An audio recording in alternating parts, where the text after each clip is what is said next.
मैं डॉक्टर अम्बरीश कुमार। आज हम बात करेंगे चेचक के बारे में, जिसे हमारे ग्रामीण भाषा में माता जी का निकलना भी लोग कहते हैं। चेचक प्रायः चिकन पॉक्स, छोटी चेचक, वेरिसेला इसका नाम होता है। परिभाषा: यह एक तीव्र संक्रामक रोग है जिसमें शुरू में सिर दर्द और बुखार होता है, जिसके पश्चात शरीर पर पानी वाले दाने निकल जाते हैं। कारण: रोग पैदा करने वाले वायरस का संक्रमण मुंह से निकले छोटे छोटे बिंदु कणों से फैलता है। रोग पैदा करने वाले वायरस का संक्रमण मुंह से निकले छोटे छोटे बिंदु कणों से फैलता है। यह बड़ों की अपेक्षा बच्चों में अधिक पाया जाता है। एक बार होने के बाद प्रायः दोबारा नहीं होता। यह बड़ों की अपेक्षा बच्चों में अधिक पाया जाता है। एक बार होने के बाद प्रायः दोबारा नहीं होता। लक्षण: संसर्ग काल करीब 11 से 21 दिन होता है। इसका जो है दिन जो समय निर्धारित होता है 11 से 21 दिन होता है। अधिकांश लक्षण शुरू में मृदु व कुछ समय के लिए ही होते हैं। अधिकांश में लक्षण शुरू में मृदु और कुछ समय के लिए ही होते हैं। प्रारंभ में बुखार, हाथ पैरों में दर्द, उल्टी होती है। अधिकतर 24 घंटे के दौरान बिना किसी लक्षण के शरीर पर दाने निकल जाते हैं। पहले पीठ व पेट पर, इसके बाद चेहरे पर और धीरे धीरे हाथ पैर पर फैल जाते हैं। शाखाओं की अपेक्षा मध्यकाल पर अधिक होते हैं।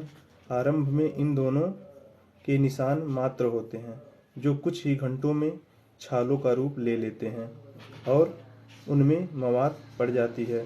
यह छाले इतने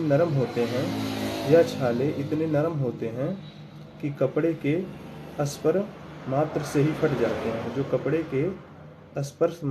फट जाते हैं। रोगी को इनमें बहुत खुजली होती है। करीब 1 सप्ताह में छाले सूखने पर पपड़ी बन जाती है। ज़्यादातर फफोले अलग अलग निकलते हैं। पहचान: दानों का निकलना व फफोले का रूप लेना ही पहचान है, पर मरीज की प्रतिरोधक क्षमता कम हो जाने से अन्य बैक्टीरिया द्वारा किए गए आक्रमण के फलस्वरूप दूसरे लक्षण प्रकट हो जाते हैं, जैसे चिकन पॉक्स, निमोनिया। मस्तिष्क सुषुप्ना दोष अर्थात एन्सेफेलाइटिस, सिरदर्द, गर्दन अकड़ जाना, उल्टी, बेचैनी, दौरे पड़कर कोमा में चले जाना, कभी कभी पक्षघात भी हो सकता है। इसका इलाज उपचार क्या है? ट्रीटमेंट: रोगी को दूसरों से अलग रखें, आराम करवाएं, शरीर को रोज स्पंज कर कपड़े बदलवाएं, खाने के लिए सादा स्वच्छ ताज़ा भोजन दें, बच्चे को खुजाने ना दें। ज़्यादातर खुजलाहट पर एविल की गोली दे सकते हैं। ज़्यादा अगर खुजलाहट हो रहा है तो आप एविल का गोली दे सकते हैं, और जहाँ तक हो सके तहाँ तक चलने दीजिए। अगर ज़्यादा समस्या हो, खुजलाहट ज़्यादा हो रहा हो, तो एविल की गोली आप दे सकते हैं। खुजली के लिए स्थानीय स्थान पर केलामिन लोशन लगाएं। खुजली के स्थानीय स्थान पर केलामिन लोशन या ऑइंटमेंट आता है, उसको आप लगा सकते हैं। द्वितीयक संक्रमण को रोकने के लिए जरूरत पड़ने पर उपयुक्त एंटीबायोटिक दे सकते हैं। द्वितीयक संक्रमण को रोकने के लिए जल्दी से इसको रोकने के लिए जरूरत पड़ने पर उपयुक्त एंटीबायोटिक दे सकते हैं।